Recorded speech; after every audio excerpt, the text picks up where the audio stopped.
Calder Matthews stared at his plate, the salmon he'd grilled earlier now cold and untouched. The kitchen clock ticked loudly in the silence that had fallen over the dining room. He looked up at Marla, his wife of 17 years, who sat across from him, swirling her wine with unexpected calmness.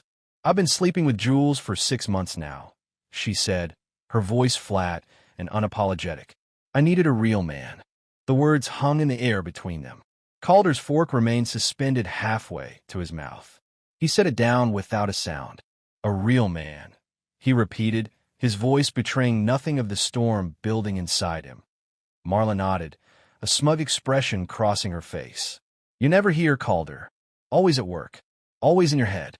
I got tired of waiting. Calder looked at her. The woman he had built a life with now seemed like a stranger. Her blonde hair fell around her shoulders, recently styled at that expensive salon she frequented with his money. The diamond necklace he'd given her for their 15th anniversary glinted at her throat. "Jules understands me," she continued, almost daring him to react. "He listens. He's passionate." "Dad, she's right." Brennan's voice cut through the tension.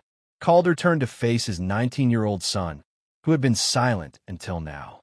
"You're always locked in your office or at work. Mom's been lonely." The betrayal sliced deeper. His own son, taking her side without hesitation. "How long has he known?" Calder asked, his gaze returning to Marla. "A month." She shrugged. "I didn't see the point in hiding it from him. He's an adult." Calder nodded slowly, taking in the information. His fingers tingled with numbness as he pushed his chair back from the table. The legs scraped against the hardwood floor. "Dad, aren't you going to say anything?" Brennan demanded, his voice rising. "Mom's trying to be honest with you." Calder walked to the key hook by the door, his movements measured and deliberate. He grabbed his car keys, the metal cool against his palm. "Where are you going?" Marla called, her composure slipping for the first time. This wasn't the reaction she had expected. "Calder, we need to talk about this." But Calder didn't turn around. He opened the front door and stepped out into the cool evening air. Behind him, he heard Brennan's voice. "See, this is exactly what I'm talking about." He just shuts down. The door closed with a soft click. In his car, Calder sat motionless, staring at the house he'd worked so hard to provide. Through the dining room window, he could see Marla and Brennan, their mouths moving in animated discussion. About him, no doubt. Plotting their next move, he started the engine and pulled away from the curb. He had no destination in mind, but his hands seemed to know where to go, steering him toward the highway that would take him out of Millbridge. As the miles stretched between him and the broken family he left behind, Calder's mind remained strangely clear. There was no rage, no desperate sadness, only a cold, growing resolve. They had made their choice. Now he would make his. The gravel crunched under the tires as Calder pulled up to the cabin. Pine Hollow looked exactly as he remembered. A small, weathered structure nestled among towering trees, isolated from the nearest neighbor by a quarter-mile of dense forest. His father had built this place with his own hands, a sanctuary from the world. Now it would serve the same purpose for him. Calder stepped out of the car, stretching his stiff limbs after the 3-hour drive. The mountain air filled his lungs, crisp and clean. He hadn't been here in over 2 years. Marla had always complained about the lack of amenities, and eventually he'd stopped suggesting weekend trips. The key stuck in the lock, rusty from disuse. With a firm twist, the door swung open with a groan. Dust motes danced in the beam of his flashlight as he made his way inside. The electricity would need to be turned on, but there was enough moonlight spilling through the windows to navigate by. He set his phone on the kitchen counter and watched as messages from Marla piled up. 23 texts and 7 missed calls, their frequency increasing as the night wore on. With deliberate calm, he turned the phone off and slid it into a drawer. Sleep came surprisingly easily on the old sofa, wrapped in a musty blanket he found in the hall closet. When morning broke through the windows, Calder rose with purpose. First, he called his assistant. "Ryan, I'm taking 2 weeks off. Forward any urgent matters to my email, but tell everyone else I'm unavailable." "Sir, is everything all right?" Ryan's concern was evident. "Everything's fine. I just need some time to handle personal matters. Next, he called his lawyer, Michael Donovan. I need to meet with you as soon as possible. My wife has been having an affair, and I expect she'll be filing for divorce. I'm sorry to hear that, Calder. How about tomorrow, 10 a.m.? I'll be there. The third call was to the caretaker who looked after the cabin during the winter months. Jim, I need the electricity turned on and some supplies delivered. I'll be staying for a while. With the essentials arranged, Calder spent the day clearing away cobwebs and dust, airing out the small cabin that would be his home for the foreseeable future. There was something therapeutic about the physical labor, about making order from chaos. By late afternoon, he sat on the porch with a cup of black coffee, watching the shadows lengthen across the clearing. His phone remained off. Whatever was happening back in Millbridge would keep until he was ready to face it. The next morning, he drove into Pine Hollow proper, a small town with one main street and a handful of businesses. At the hardware store, he purchased tools and materials to repair the cabin's sagging back steps and leaking roof. Haven't seen you around in a while, said the owner, Frank, as he rang up the purchases. Been busy, Calder replied simply. Staying long? Not sure yet. Frank nodded, not pushing for more. That was the beauty of small towns like Pine Hollow. People minded their own business. Over the next week, Calder fell into a routine. He woke at dawn, worked on the cabin until noon, drove into town for lunch at the local diner, then returned for more repairs until sunset. In the evenings, he sat by the fireplace, drafting plans not for the cabin, but for his life. That on the seventh day, he finally turned his phone back on. A flood of notifications lit up the screen, more messages from Marla, now alternating between pleas and threats, several from Brennan demanding he come home, and a host of concerned inquiries from friends and colleagues. Point one message stood out. Calder, it's Michael. I've been doing some digging. Call me when you can. Calder did, stepping outside to pace the wooden porch as he spoke with his lawyer. I found some interesting financial irregularities, Michael said without preamble. Large withdrawals from your joint account over the past 8 months. Does that time frame mean anything to you? Calder's jaw tightened. That's around when Marla's affair started, according to her. I thought as much. We're talking about significant sums, Calder. Almost $200,000. The number hung in the air. Calder stared into the forest, watching a deer pick its way through the underbrush, oblivious to his presence. What's your advice, Michael? Document everything. I've already started building a case. When you come back to town, we'll need to meet in person to go over the strategy. I'll be back in a few days. After hanging up, Calder remained on the porch, thinking. The betrayal went deeper than he'd initially believed. This wasn't just emotional infidelity. Marla had been systematically draining their accounts, likely setting herself up for a life with Jules. That night, he made a decision. He wouldn't rage. He wouldn't plead. He would be cold, calculating, and patient.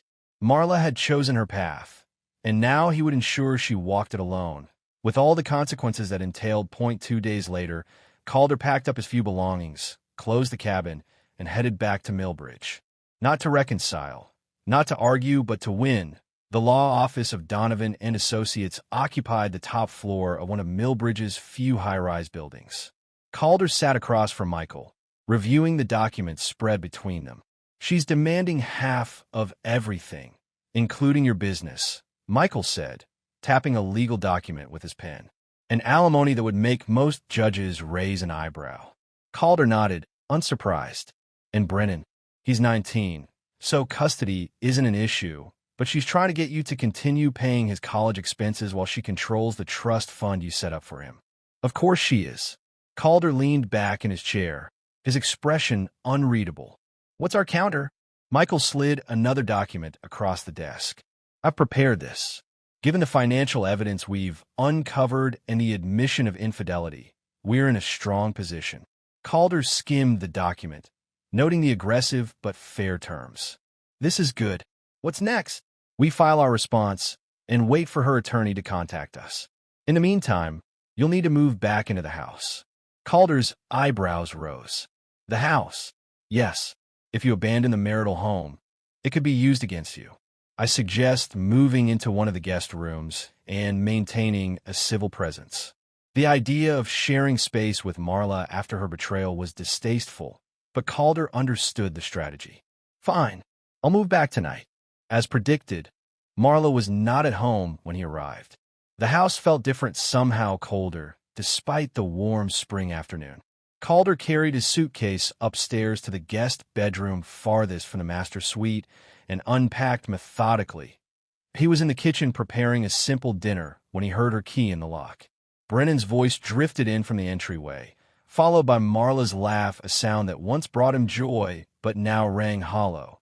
They both froze when they saw him at the counter, knife in hand, calmly slicing a tomato. "What are you doing here?"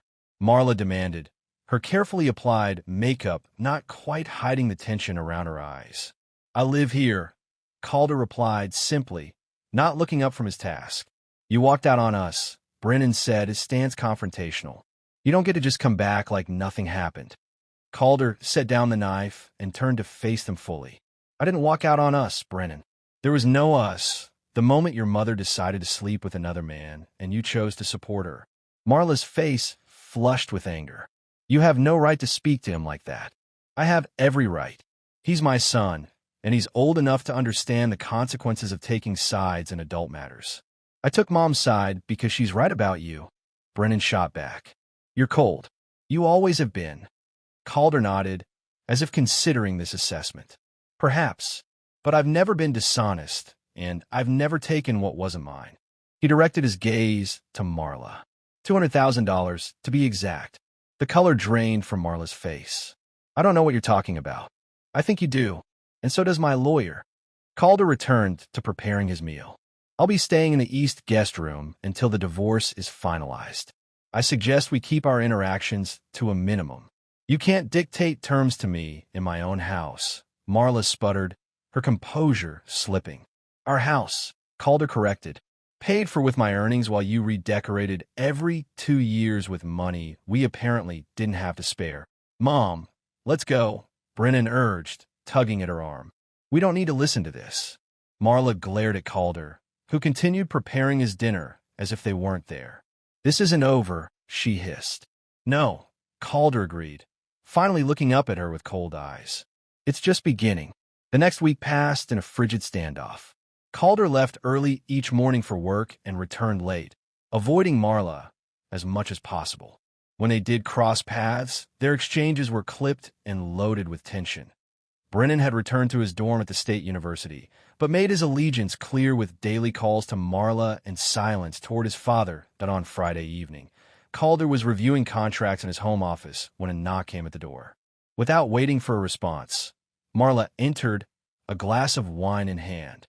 "We need to talk," she said, attempting to sound reasonable. Calder set down his pen. "I believe our lawyers are handling communication."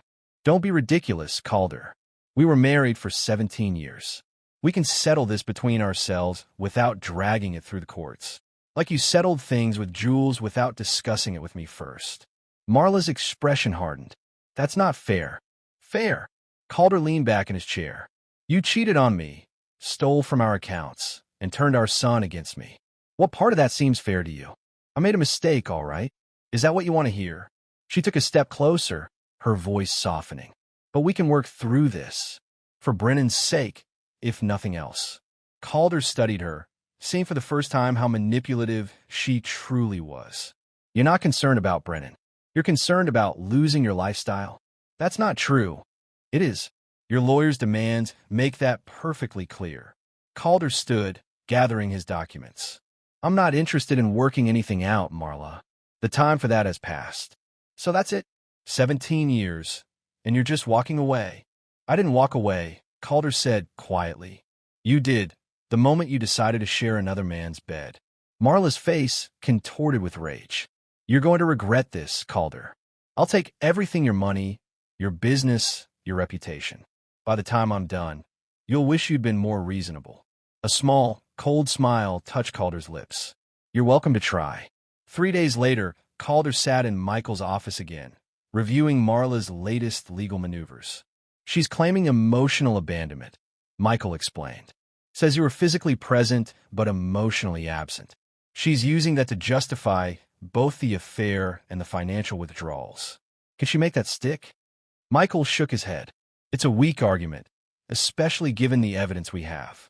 But she's also trying to claim partial ownership of Matthew's construction on the basis that she helped you network and build client relationships. Calder's eyes narrowed. She attended 3 company functions a year and complained about each one. I know, but her attorney is good. Johnson specializes in high-conflict divorces and isn't above using underhanded tactics. Michael pushed a folder toward Calder. I've prepared our response. We're countering with evidence of her affair, the financial misappropriation, and statements from mutual friends who can attest to your involvement in the marriage. Calder flipped through the documents, nodding with satisfaction. This looks comprehensive. It is. I've also included a proposal for a settlement that's fair but not overly generous. If she's smart, she'll take it. And if she's not, Michael's expression was grim. Then we proceed to discovery, and all of this becomes public record. Calder considered this, weighing the potential impact on his business and reputation against the satisfaction of seeing Marla exposed for her actions. Proceed as planned, he said finally. I won't be bullied into giving her more than she deserves. As he left the office building, Calder spotted a familiar figure waiting by his car. Brennan stood with his hands shoved in his pockets, his expression a mixture of anger and uncertainty. Dad, he said as Calder approached. We need to talk. About what? Calder unlocked his car, but didn't get in, giving his son his full attention. About how you're treating Mom. She's really upset, and your lawyer is making all these accusations. They're not accusations if they're true, Brennan. But dragging all this into court, making it public? Do you know what that will do to her? Calder studied his son, seeing Marla's manipulation at work. Did she send you here? No. I came because I'm worried about both of you. That's not true, and we both know it. You're here because she asked you to plead her case. Calder's voice was even, controlled. Tell me, did she also tell you about the $200,000 she took from our accounts to set up her new life with Jules? Brennan's expression faltered. She said she needed security because you were planning to leave her. A bitter laugh escaped Calder. I had no plans to leave until I found out she'd been sleeping with another man for 6 months. She's lying to you, Brennan, and you're letting her because it's easier than facing the truth. The truth is that you were never there for her, or for me. Brennan's voice rose, drawing glances from passers-by. You were always working, always at the office. I was building a future for our family, Calder replied calmly. A future your mother has now decided to cash in on. You don't even care, do you, about any of this? Calder's expression remained impassive. I care very much. That's why I won't allow myself to be manipulated by your mother or by you. With that, he got into his car, leaving Brennan standing on the sidewalk. As he drove away, he caught a glimpse of his son in the rearview mirror, looking lost and angry. Part of him ached to go back, to try to explain, to salvage something of their relationship. But Calder had made his decision. He wouldn't bend, wouldn't break. Marla had made her choice, and Brennan had made his. Now, they would all have to live with the consequences. The Millbridge Gazette was never known for subtlety, but the front-page headline took even Calder by surprise. Local realtor in multiple affairs, prominent wives devastated. Beneath it, a candid photo of Jules Harmon showed the man walking out of an upscale restaurant, his arm around a woman who was definitely not Marla. Calder scanned the article as he sipped his morning coffee. According to the report, Jules had been juggling affairs with at least 4 women in town, including the wife of Councilman Porter. Anonymous sources claimed he targeted wealthy, unsatisfied wives, using his charm to secure financial investments in fictional real estate ventures. The phone rang, disrupting his reading. It was Michael. Have you seen the paper? His lawyer asked without preamble. I'm looking at it now. Interesting timing. Indeed. The councilman's wife filed a police report alleging fraud.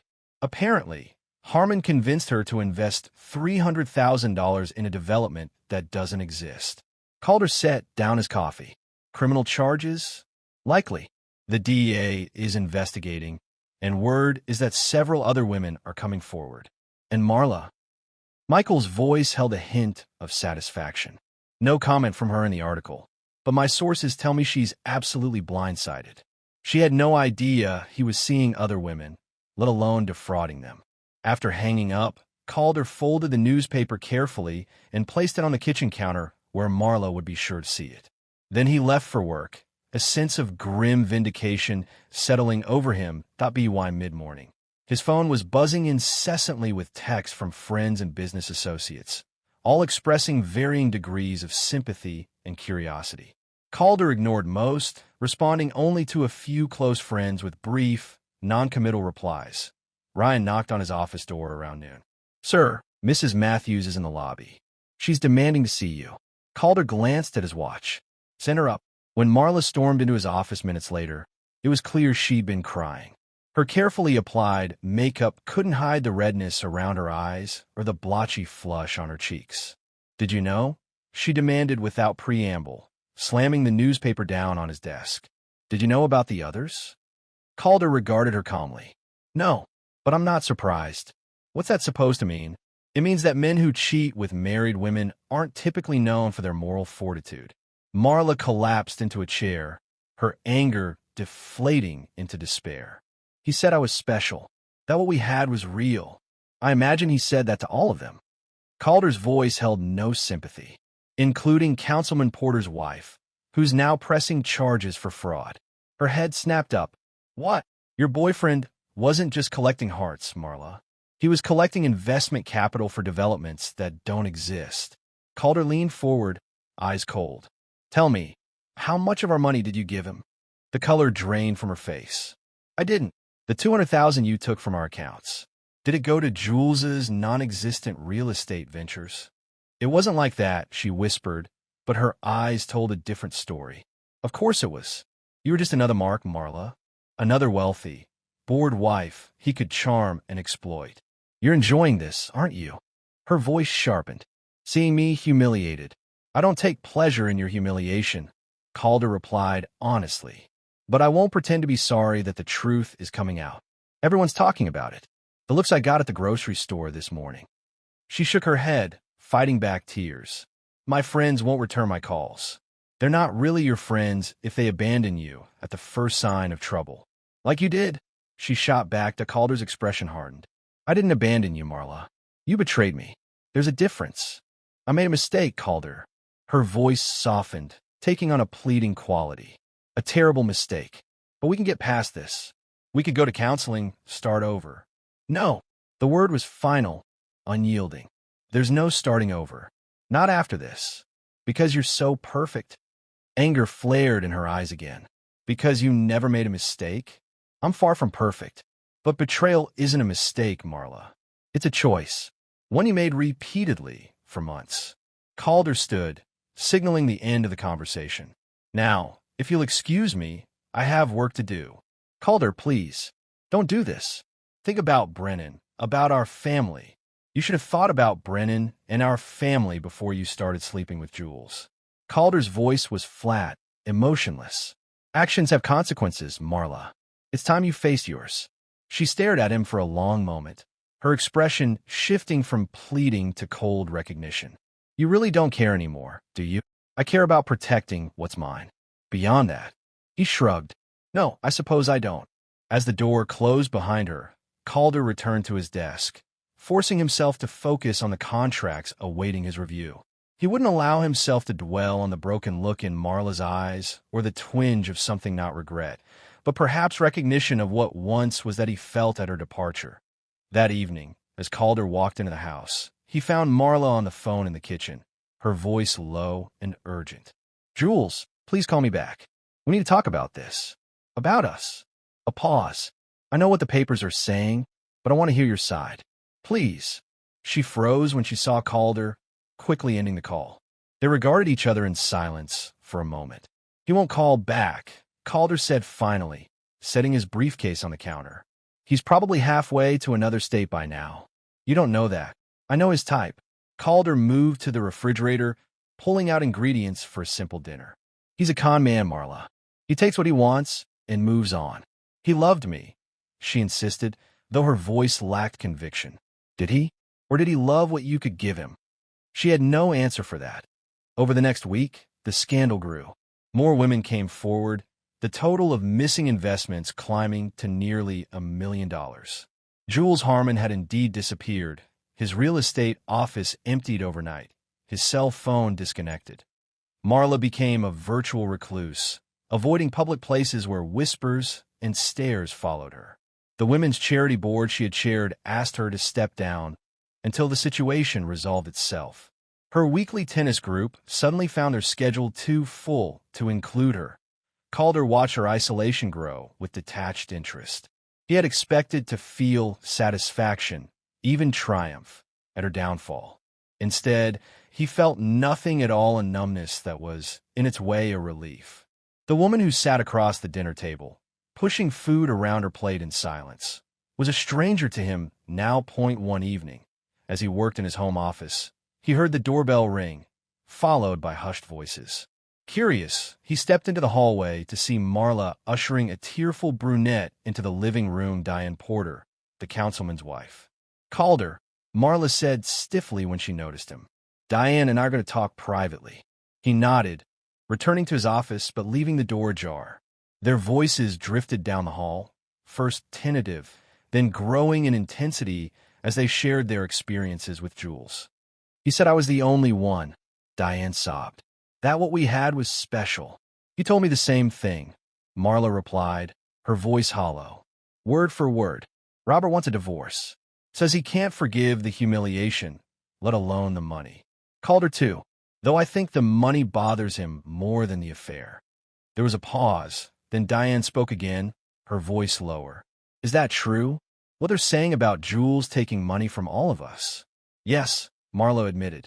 I gave him $200,000 from our accounts for a development in Pine Hollow that doesn't exist.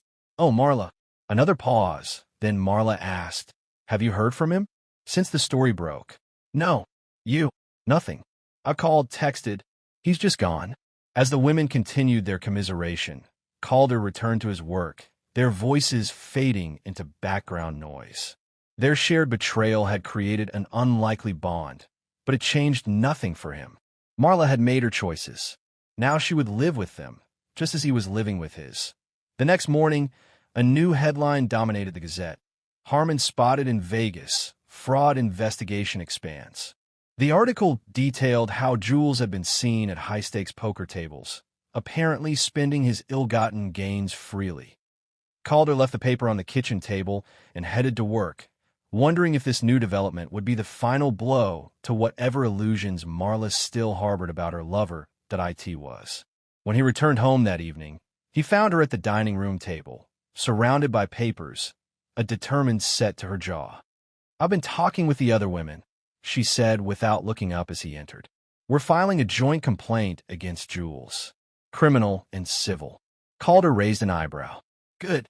I know it won't get our money back, but it's something. She finally met his gaze. I want to make this right, Calder. As much as I can. It's too late for that, Marla. She nodded slowly. I know, but I have to try anyway. For the first time since her confession, Calder felt a flicker of respect for her. Not forgiveness, never that, but acknowledgement of her attempt to take responsibility. IT changed nothing between them. The divorce proceedings continued. Their interactions remained cold and minimal. But in the days that followed, as Marla worked with the other women to build their case against Jules, Calder observed a shift in her steelier resolve, replacing the desperate denial she had clung to. She was facing her consequences. It was all he had wanted from the beginning. The campus courtyard buzzed with students enjoying the spring afternoon, but Calder barely noticed as he made his way toward the science building. Brennan had finally agreed to meet after weeks of ignored calls and terse text messages. He found his son sitting on a bench, backpack at his feet, looking younger and more vulnerable than Calder had seen him in years. Thanks for meeting me, Calder said, taking a seat beside him. Brennan nodded stiffly. Mom said I should hear you out. The words were like a splash of cold water. Your mother told you to meet me?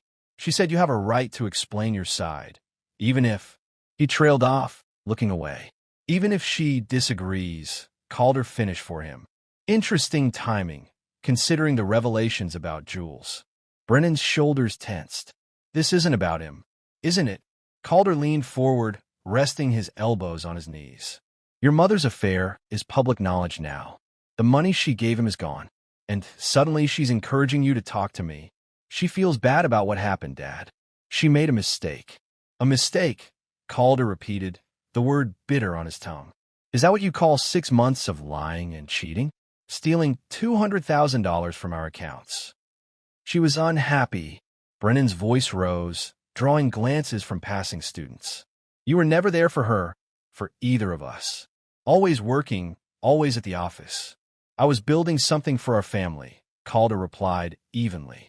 Everything I did, every hour I worked, was to give you both security and opportunities. We didn't need more money or bigger houses, Dad. We needed you to be present. And that justifies what she did. Brennan looked away. No, but explains it. Calder studied his son, seeing the conflict in his expression. You're still defending her. She's my mother, and I'm your father.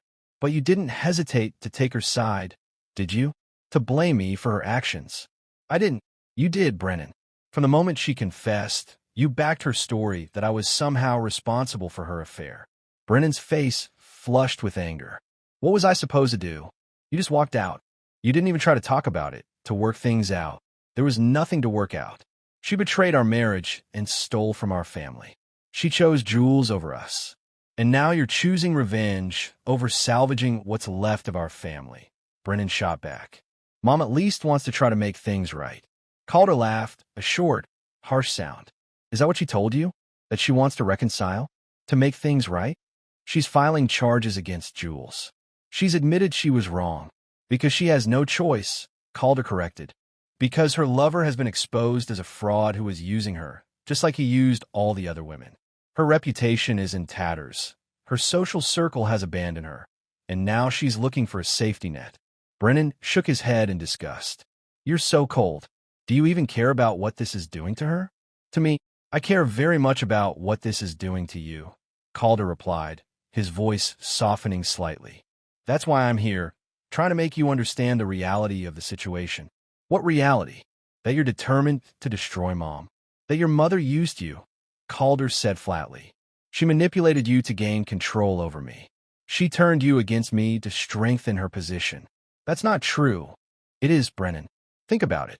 Why did she tell you about the affair before confronting me? Why involve you at all in something that should have remained between us? Brennan fell silent, confusion crossing his features. She needed an ally, Calder continued. Someone to back her story that I was the villain, that her actions were justified. And you were the perfect choice, my son, turning against me. She wouldn't do that, Brennan protested, but his voice lacked conviction. If you want to stay loyal to her, that's your choice, Calder said, standing up. But understand, I will never forgive either of you. Not her for her betrayal, and not you for allowing yourself to be used as a weapon against me. Brennan stared up at him, shock written across his face. You can't mean that. I do. Calder's voice was quiet but firm. Actions have consequences, Brennan. Your mother is learning that lesson now. Perhaps it's time you did too. He walked away without looking back, though every step felt like lead. Part of him wanted to turn around, to soften his words, to leave some door open for reconciliation. But that part was overshadowed by the cold certainty that trust, once broken, could never be fully restored. Back in his car, Calder sat motionless, staring at the campus building where his son remained. He had spoken nothing but the truth, harsh as it was. Marla had used Brennan as a pawn in her game, and the boy had allowed it, too eager to believe the worst of his father. His phone buzzed with a text from Michael. Judge denied Marla's motion for temporary spousal support. We're making progress. The news should have brought satisfaction, but Calder felt only a hollow emptiness. He started the engine and pulled away from the curb, leaving behind not just Brennan, but the last threads of the family they had once been. That evening, as Calder worked in his home office, he heard the front door slam. Heavy footsteps stomped up the stairs, followed by Brennan's voice, raised in anger. How could you do that to me? To us. Marla's response was too quiet to make out, but her tone was defensive, pleading. Dad said you used me. Brennan continued, his voice breaking, that you told me about the affair to turn me against him. Is that true? Silence. Then Marla's voice, louder now. Of course not. Your father is trying to manipulate you. Can't you see that? He's trying to drive a wedge between us because he knows we're stronger together. Then why did you tell me before you told him? Why involve me at all? More silence. Then the murmur of voices too low to distinguish. Calder returned to his work, but his concentration was broken. The confrontation upstairs confirmed what he already knew. The cracks in Marla's carefully constructed narrative were beginning to show, and Brennan was finally starting to see the truth. It was nearly midnight when a knock came at his office door. Calder looked up to find Brennan standing in the doorway, his eyes red-rimmed but determined. "Can we talk?" his son asked quietly. Calder gestured to the chair across from his desk. "What about?" Brennan sat down, his movements stiff with tension. "I talked to Mom about why she told me about the affair before confronting you. And she said she needed moral support, that she was afraid of how you'd react." Calder nodded, waiting. "But that doesn't make sense," Brennan continued, his voice growing stronger. "She wasn't afraid of you. She was smug about it, almost like she wanted to hurt you." "Yes," Calder agreed simply. "And when I think about it, she was the one who kept bringing up how distant you were, how you were never there for us. But you were, weren't you? Maybe not always physically, but you provided for us. You made sure we had everything we needed." "I tried to," Calder said, careful to keep his tone neutral. "I'm not claiming I was a perfect husband or father, Brennan. I worked long hours. I missed things I should have been there for. But I never betrayed your mother's trust. I never stole from our family." Brennan nodded slowly, his expression troubled. "I think I've been unfair to you. I let Mom influence how I saw things, and I didn't stop to question why." A part of Calder wanted to embrace his son, to tell him that all was forgiven. But the larger part, the part that had been hardened by weeks of betrayal and manipulation, remained cautious. "Why are you telling me this now?" he asked. "Because I don't want to be caught in the middle anymore," Brennan said honestly. "I don't want to be used by either of you." "I've never tried to use you, Brennan." "No, but you've been pretty harsh with me." "Yes," Calder acknowledged. "Because I needed you to see the truth, even if it hurt." Brennan was quiet for a moment, thinking, "So, where does this leave us?" "That depends on you," Calder replied. "I can't pretend the past few weeks haven't happened. You chose to believe the worst of me without giving me a chance to defend myself. That's not something I can easily forget. I'm sorry, Dad. I really am." Calder studied his son, seeing genuine remorse in his expression. "But it wasn't enough, not yet. I appreciate that, Brennan. But trust, once broken, takes time to rebuild." Brennan nodded, accepting this hard truth. "I understand. I don't want to lose you, Dad." "You haven't lost me," Calder assured him, his voice softening slightly. "But things can't go back to the way they were. We all have to live with the choices we've made." As Brennan left the office, Calder felt the first small crack in the wall of ice he had built around himself.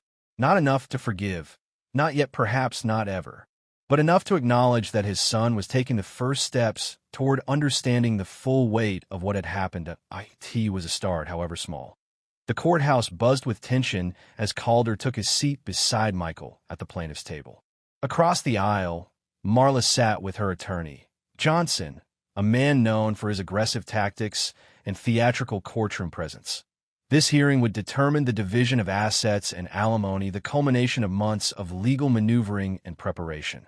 Marla looked composed in a conservative navy suit, her hair pulled back in a simple knot. But Calder could see the strain in the tight line of her mouth, the slight tremor in her hands as she arranged papers before her. Judge Eleanor Reeves entered, her stern expression sweeping over the courtroom before she took her seat. "We're here today for Matthews versus Matthews," she announced. "I've reviewed the filings from both sides. Mr. Johnson, you may present your client's case first." Johnson rose, straightening his silk tie. "Thank you, Your Honor.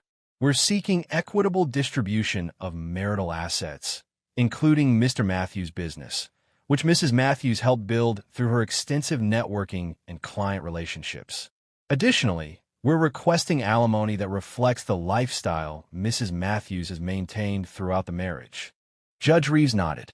"And the recent developments regarding Mrs. Matthews' alleged involvement with Mr. Harmon? A regrettable personal matter, Your Honor, but one that has no bearing on the division of assets." Mrs. Matthews' brief indiscretion doesn't negate 17 years of marriage or her contributions to Mr. Matthews' success. I see. Mr. Donovan, your response? Michael stood, his demeanor calm and focused. Your Honor, we contest both the request for a portion of Matthews' construction and the excessive alimony demands. Mrs. Matthews' contributions to the business were minimal and social in nature, not strategic or operational. He placed a folder on the judge's bench. More significantly, we have evidence that Mrs. Matthews systematically withdrew nearly $200,000 from joint accounts over an 8-month period, coinciding with her affair with Mr. Harmon. This money was given to Mr. Harmon for fraudulent investment schemes, effectively stealing from the marital assets. Judge Reeves frowned as she reviewed the documents. These are serious allegations, Mr. Donovan. Yes, Your Honor, and they're fully documented. We have bank records, witness statements, and Mrs. Matthews' own admission to the police in the fraud complaint she filed against Mr. Harmon. Johnson jumped to his feet. Your Honor, my client was a victim of Mr. Harmon's schemes, just like several other women in town. This is a transparent attempt to distract from the real issues of this divorce. The real issue, Michael countered, is that Mrs. Matthews betrayed her husband both emotionally and financially. She cannot now claim entitlement to additional assets after deliberately depleting the marital funds. Judge Reeves held up a hand. I've heard enough opening statements. Let's proceed with testimony. Mr. Matthews, would you take the stand? As Calder was sworn in, he caught Marla's eye. Her expression was a mixture of defiance and apprehension. She knew what was coming. Michael led him through his testimony methodically, establishing the timeline of their marriage, the building of his construction business, and Marla's lifestyle. Mr. Matthews, when did you first become aware of your wife's affair? On March 15th of this year, when she told me directly that she had been sleeping with Jules Harmon for 6 months. And what was your response? I left the house to process the information. I didn't say much at the time. Did Mrs. Matthews ever express remorse for the affair? Not initially. She seemed proud of it, saying she needed a real man. It was only after Mr. Harmon was exposed as a fraud that she began to express regret. Johnson objected repeatedly, but Judge Reeves allowed most of the testimony. When Michael moved on to the financial aspects, he introduced bank records showing systematic withdrawals from their joint accounts. Mr. Matthews, did you authorize these withdrawals? No, I was unaware of them until my lawyer discovered the pattern after I filed for divorce. And do you know what happened to these funds? According to my wife's statement to the police, she gave the money to Jules Harmon for what she believed was an investment in a real estate development in Pine Hollow. A development that doesn't exist, Michael clarified. Correct. When Johnson began his cross-examination, his tone was aggressive, his questions designed to provoke. Mr. Matthews, isn't it true that you regularly worked 60 to 70 hours a week throughout your marriage? During certain periods, yes, while building the business. And isn't it true that you missed numerous family events, birthdays, anniversaries, your son's school functions because of work? I missed some events, yes. Some. Johnson raised an eyebrow theatrically. Your son's high school graduation? Yes. I missed that due to an emergency at a major project site. Your 15th wedding anniversary? Yes. We celebrated the following weekend. Your wife's father's funeral? Calder's jaw tightened slightly. Yes. I was overseas on a business trip and couldn't get back in time. Johnson nodded with satisfaction. So you were, in fact, emotionally absent from the marriage long before Mrs. Matthews sought comfort elsewhere. Objection. Michael interjected. Argumentative. Sustained. Judge Reeves agreed. Mr. Johnson, please stick to questions. Johnson shifted tactics. Mr. Matthews, isn't it true that your wife played a crucial role in helping you secure clients through her social connections? She introduced me to some potential clients at social events, yes, including the Westridge development contract, your company's largest project to date. The introduction came through her, yes, but the contract was secured based on my company's reputation and bid. Yet without that introduction, you wouldn't have been invited to bid, correct? Possibly not at that time, though we would likely have had the opportunity later. The questioning continued for nearly 2 hours, with Johnson trying to establish Marla's contributions to the business and Calder's emotional distance as justification for her actions. But Calder remained composed, answering honestly but not giving Johnson the emotional reaction he clearly hoped for. When Marla took the stand, the contrast was stark. Under Johnson's careful guidance, she portrayed herself as a devoted wife who had supported Calder's ambitions while raising their son largely alone. She admitted to the affair, but characterized it as a desperate search for emotional connection after years of neglect. "I was wrong," she said, her voice catching with what appeared to be genuine remorse. "I made a terrible mistake with Jules. I know that. But it doesn't erase 17 years of marriage or my contributions to our family and Calder's business." When Michael began his cross-examination, his approach was methodical and precise. "Mrs. Matthews, you stated that you felt emotionally neglected in your marriage. Did you ever seek marriage counseling before beginning your affair with Mr. Harmon?" "No, but a simple yes or no will suffice, Mrs. Matthews." "Did you ever clearly communicate to your husband that you were unhappy enough to consider ending the marriage?" "Not in those exact words. In fact, according to your credit card statements, during the period of your affair, you spent over $30,000 on personal items, designer clothing, spa treatments, weekend trips, all paid for by the income from your husband's business. Is that correct?" Yes." Michael then moved to the financial withdrawals, having Marla confirm the amounts and dates.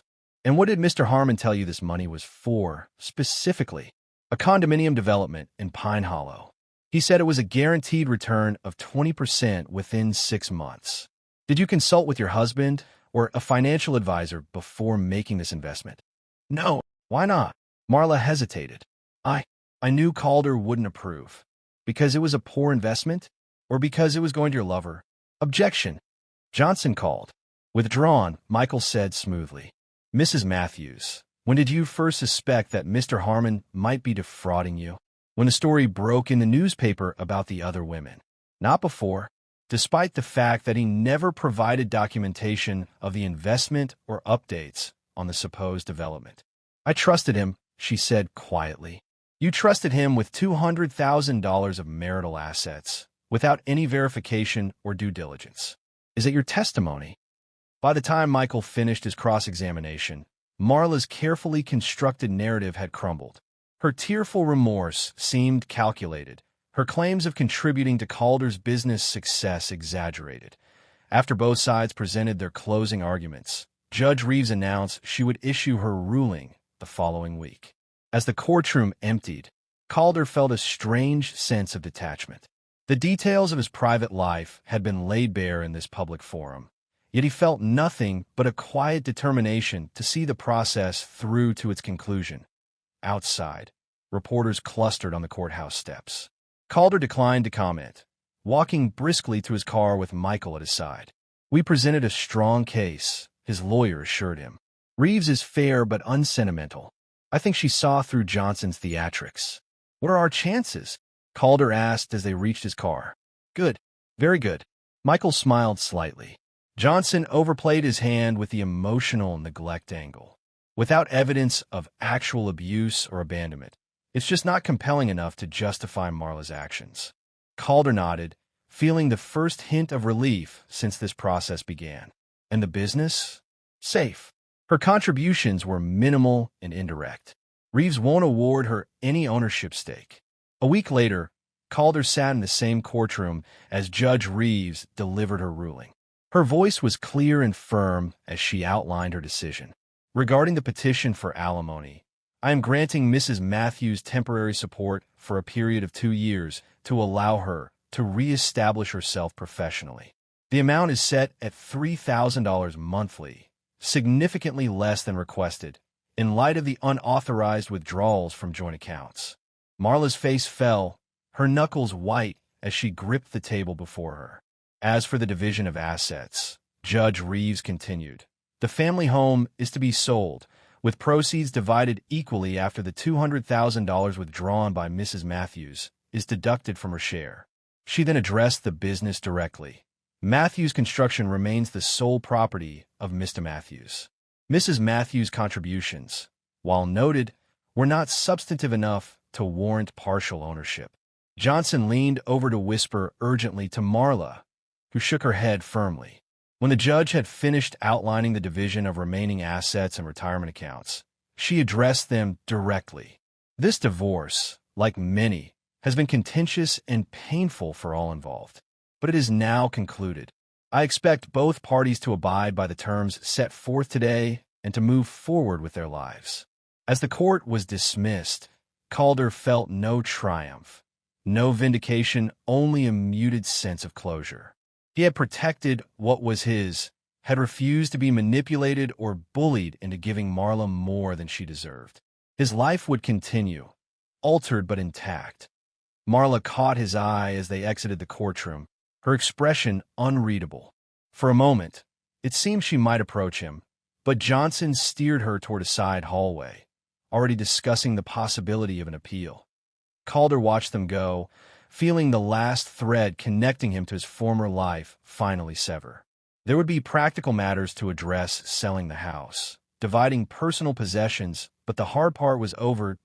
He had won, not because he was better than Marla, but because he had refused to let her break him. In that refusal, he had found his strength. The summer heat shimmered above the asphalt as Calder pulled into the driveway of his new home, a modern two-bedroom condo overlooking the river. After weeks of showings, the family house had finally sold, bringing that chapter to a definitive close. He was unloading groceries from his car when his phone buzzed with a text from Brennan. "Dad, can we talk? I'm back in town for a few days. Important." Calder stared at the message, his thumb hovering over the screen. It had been weeks since their confrontation at the university, weeks of minimal communication consisting mostly of terse texts about practical matters. After a moment's hesitation, he typed, "I'm at the new place. You can come by at 6. The response was immediate. "Thank you. See you then." The hours until Brennan's arrival passed slowly.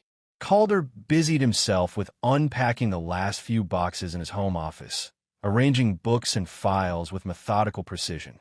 The condo was smaller than the house, but suited him perfectly. Clean lines, minimal furnishings, no traces of Marla's ornate taste. Precisely 6 p.m., the doorbell rang. Calder opened it to find his son standing uncertainly on the threshold, looking thinner than when he'd last seen him. "Come in," Calder said, stepping aside. Brennan entered, his gaze taking in the space. "Nice place. It works for me." Calder led him to the living room. "Would you like something to drink?" "Water will be great, thanks." When Calder returned with 2 glasses, he found Brennan standing by the window, looking out at the river below. "The view is amazing," his son commented, accepting the water. "It's why I chose it." Calder sat in one of the armchairs, gesturing for Brennan to take the other. "You said you wanted to talk." Brennan nodded, setting his glass on the side table. "I've been doing a lot of thinking over the past few weeks. About everything that happened with you and Mom, and my role in it." Calder remained silent, waiting. "I've realized that I was unfair to you," Brennan continued, his voice growing steadier. "I took Mom's side without question because it was easier than facing the truth. I let her use me against you, exactly like you said." "What changed your mind?" Calder asked, his tone neutral. "A lot of things." Brennan ran a hand through his hair, a gesture so like Calder's own that it caused a momentary pang. "The evidence from the court case, for one. I read the transcripts, all of them. The financial records were pretty clear. They were. And," Brennan hesitated, "I've been talking to Mom more. Really talking, not just letting her tell me her version of events. The more we talked, the more inconsistencies I noticed. Little things at first, then bigger ones." He leaned forward, eyes meeting Calder's directly. "Last week, she admitted that she told me about the affair specifically to get me on her side. She thought if I blamed you too, you'd be more likely to give in to her demands in the divorce." Calder absorbed this without visible reaction, though something cold settled in his stomach. "I see. I'm sorry, Dad," Brennan said, his voice cracking slightly. "I'm sorry I didn't trust you.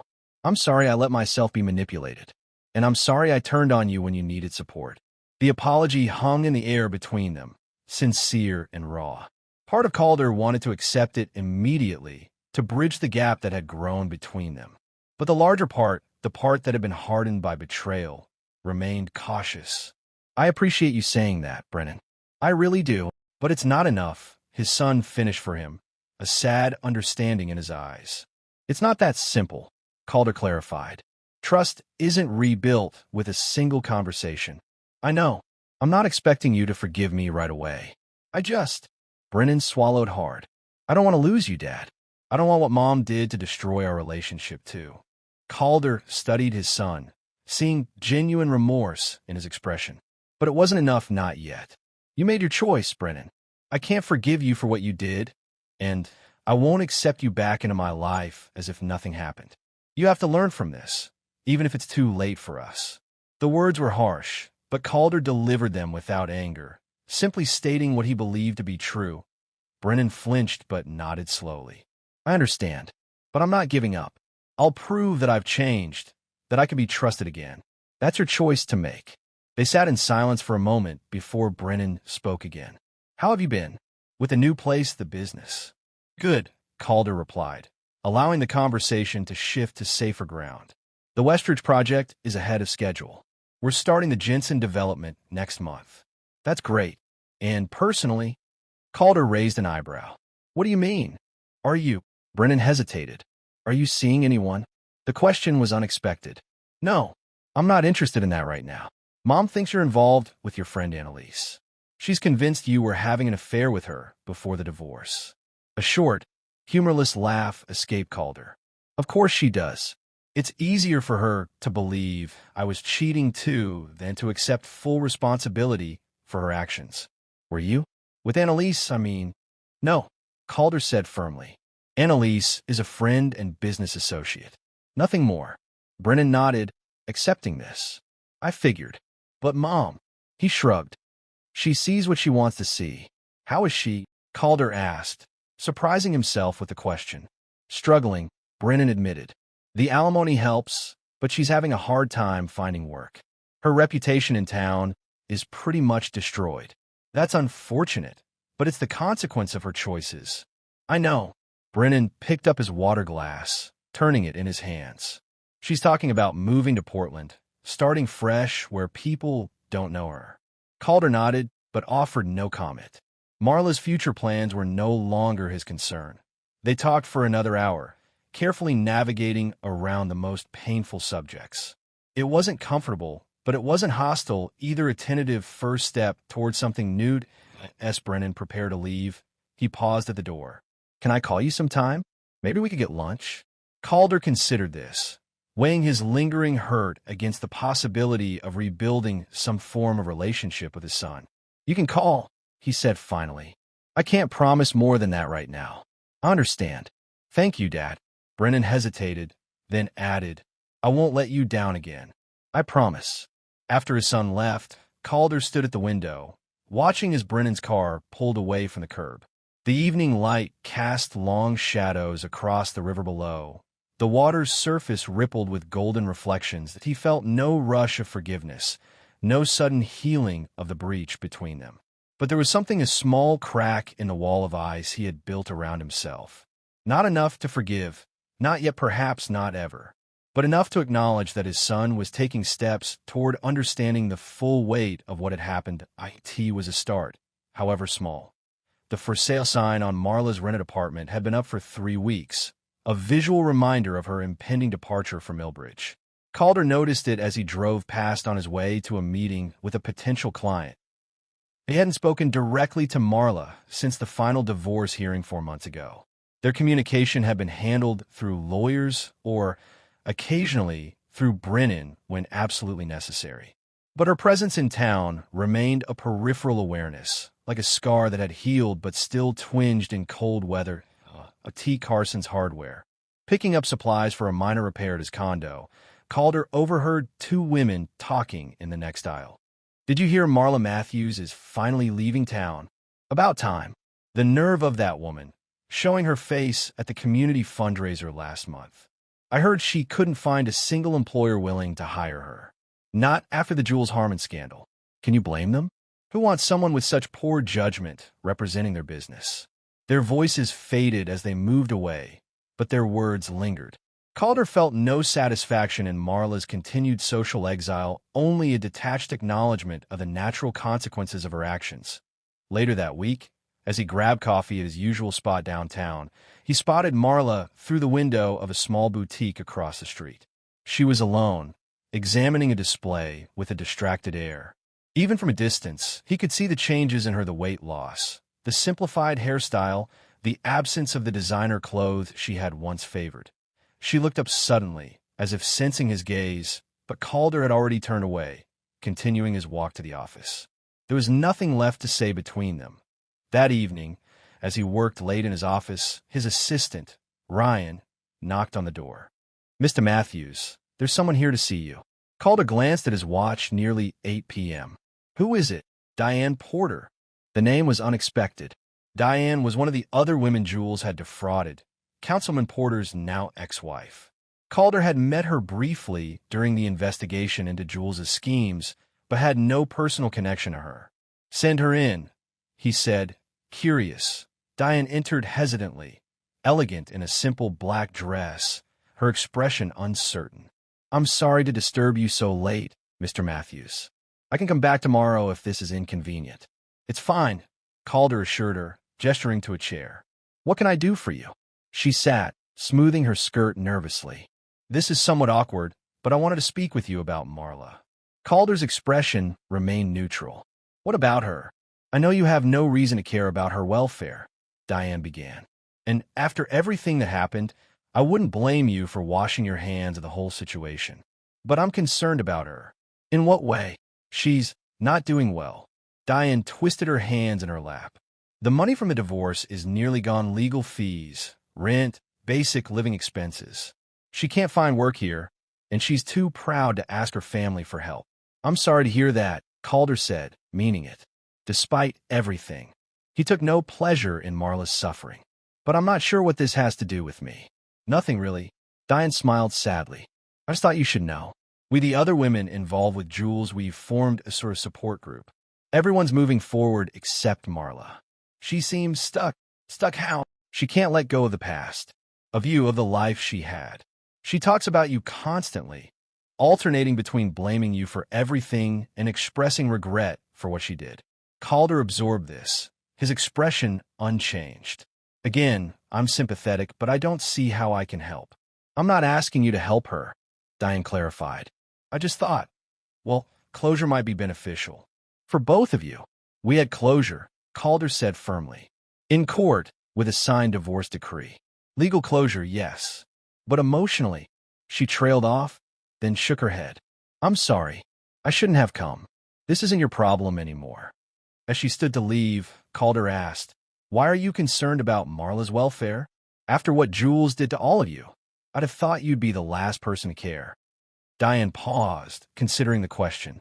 "We were all victims of the same man, Mr. Matthews. Different circumstances, perhaps, but the same betrayal. There's a strange bond in that shared experience." After she left, Calder remained at his desk, thinking. Diane's visit had stirred memories he preferred to keep buried, not of the good times with Marla, but of the moment everything changed. The casual cruelty of her confession, the smug satisfaction in her eyes, as she'd said, "I needed a real man." He felt no desire to see Marla again, no need for the emotional closure Diane had suggested. Whatever lingering connection they had was severed the moment Marla had chosen Jules over their marriage. The next morning, as Calder walked to a breakfast meeting at a cafe downtown, he spotted Marla coming out of the post office. She saw him too, her step faltering momentarily before she straightened her shoulders and continued walking, her eyes fixed ahead. They passed each other without acknowledgement, like strangers sharing a sidewalk. Later that week, Brennan called during his lunch break. Their conversations had become more regular over the past months, not comfortable yet, but less strained. "Dad, I wanted to let you know that I'm helping Mom move to Portland next weekend. She got a job with a small real estate firm there." "That's good news," Calder replied honestly. "A fresh start might be what she needs." "Yeah, I think so too." Brennan hesitated. "She asked if you'd meet with her before she goes." "For closure." Calder's mouth tightened. "That's unnecessary." "That's what I told her, but she insisted I ask." A pause. "She seems different lately." More. I don't know. Accepting of what happened. She stopped blaming you for everything. I'm glad to hear that, Calder said, and found that he meant it. It's an important step for her moving forward. But that doesn't mean we need to meet. I understand. Brennan's disappointment was evident, but not pushy. I'll tell her. After hanging up, Calder turned back to his work, but found his concentration broken.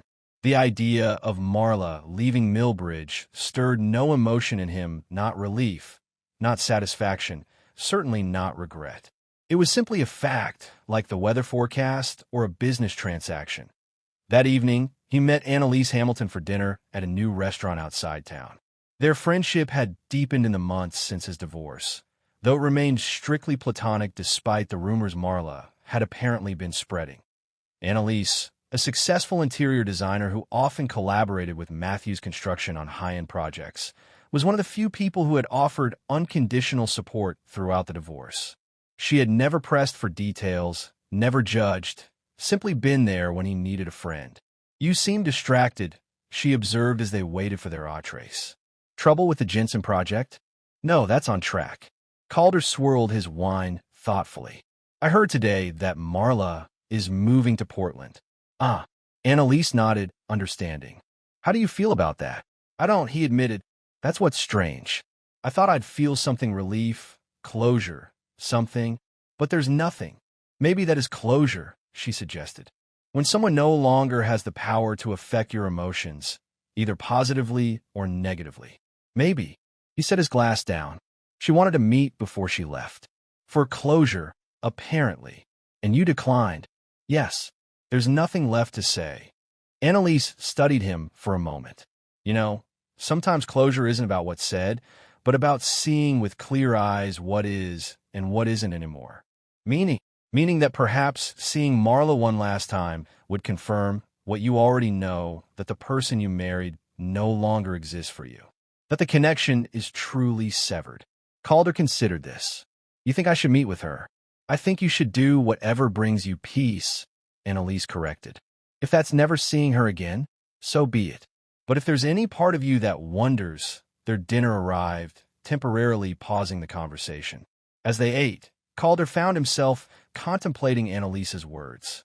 Was there any part of him that wondered? That needed confirmation that the severing was complete? He didn't think so.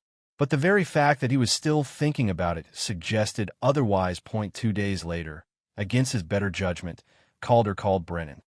"Tell your mother I'll meet her for coffee tomorrow at 2. At Morgan's, downtown. 15 minutes, no more." "Really?" Brennan sounded surprised. "I'll tell her." "Thanks, Dad." "Don't thank me yet. I'm not promising anything besides showing up." Morgan's Cafe was quiet at 2 p.m., the lunch crowd gone and the afternoon regulars not yet arrived. Calder chose a table near the window, ordered black coffee, and waited, part of him still questioning the wisdom of this meeting. Marla arrived precisely on time, wearing a simple blue dress he had never seen before. She looked thinner, older, the confident glow that had once been her hallmark dimmed to a more subdued presence. "Thank you for agreeing to meet," she said as she took the seat across from him. "I wasn't sure you would." "I wasn't either," Calder replied honestly. A server approached, and Marla ordered tea. When they were alone again, she spoke carefully, as if each word had been rehearsed. "I wanted to see you before I left town, to apologize face to face for everything." Calder remained silent, neither accepting nor rejecting her apology. "What I did was inexcusable," she continued. "The affair, the lies, using Brennan against you. I've had a lot of time to think about why I did it, and I realize now that I was deeply unhappy, not because of anything you did or didn't do, but because of my own issues." Her fingers twisted nervously around her cup as she spoke. "I blamed you because it was easier than taking responsibility. I told myself you were distant, unavailable, that you drove me to Jules. But the truth is I was selfish and looking for validation outside our marriage instead of working on the problems within it." The server returned with Marla's tea, interrupting momentarily. When she had gone, Calder finally spoke. "Why are you telling me this now?" "Because I need to say it. Because I need to take responsibility before I leave and try to start over." Marla's eyes met his directly. "And because you deserve to hear it. even if it changes nothing between us. Calder nodded slightly, acknowledging the sentiment, if not forgiving the actions. I appreciate the apology. I hope Portland is a fresh start for you. It has to be, she said with a small, sad smile. There's nothing left for me here except memories and regrets. They sat in silence for a moment, the space between them filled with the echoes of a shared past that could never be reclaimed. Are you happy, Calder? Marla asked suddenly. With your life now? The question caught him off guard, but he answered truthfully. I'm at peace. That's enough. And Annalise? Are you two? Friends, he said firmly. Nothing more. Marla nodded, accepting this. I spread those rumors about you two having an affair. I was angry and wanted to hurt you. I'm sorry for that too. It doesn't matter now. She glanced at her watch, aware that their agreed-upon 15 minutes were nearly up. I should go. Thank you for meeting me. As she stood to leave, Calder found himself asking, why did you tell Brennan about the affair before confronting me? The real reason. Marla hesitated, then answered with unexpected honesty. I knew he would take my side. I knew it would hurt you more than the affair itself, your son turning against you. I wanted to hurt you, Calder. I wanted you to feel as insignificant as I sometimes felt. The blunt admission hung in the air between them. Thank you for your honesty, Calder said finally. Goodbye, Marla. I wish you well in Portland. Goodbye, Calder. As she walked away, Calder felt neither closure nor regret, only a quiet certainty that this chapter of his life was truly ending. Not with dramatic flair, but with the simple acknowledgement of what was and what could never be again. The annual Millbridge Business Association Gala filled the grand ballroom of the Westin Hotel with the town's most prominent citizens. Crystal chandeliers cast a warm glow over elegantly dressed attendees, their conversations creating a gentle hum that rose and fell like waves. Calder adjusted his tie as he stepped through the entrance, Annalise at his side in a simple yet striking emerald dress. 6 months had passed since Marla's departure for Portland. 6 months of steady rebuilding of his business, his relationship with Brennan, his life. Nervous? Annalise asked with a knowing smile. No, Calder replied truthfully. Just another business function. But they both knew it was more than that. This was his first major social appearance since the divorce. The first time he would face the collective gaze of Millbridge society not as one half of the Matthews power couple, but as himself alone. Well, not entirely alone. Annalise's presence beside him was a comfort, though their relationship remained steadfastly platonic despite the persistent rumors. She understood him in a way few others did: his drive, his reserved nature, his unwillingness to compromise on matters of principle. They moved through the crowd, accepting drinks from a passing server. Calder nodded to acquaintances, shook hands with business associates, engaged in the expected small talk. If people were watching him with curious eyes, speculating about his divorce or his friendship with Annalise, he gave no indication of noticing or caring. Calder. Michael Donovan approached, hand extended. Good to see you here. And Ms. Hamilton, you look lovely as always. Thank you. Michael. Annalise replied with a warm smile. How's Angela? Thriving. She's over by the dessert table, probably plotting how to sneak an extra slice of cheesecake past me. He turned to Calder. The Westridge project looks magnificent. You must be pleased with the results. Very, Calder agreed. Your brother's law firm seems happy with their new offices in the East Wing. Delighted. He says the views alone were worth the premium.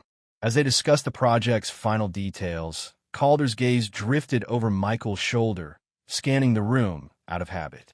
And then he saw them, Brennan and, unexpectedly, Marla, seated at a table near the back of the ballroom.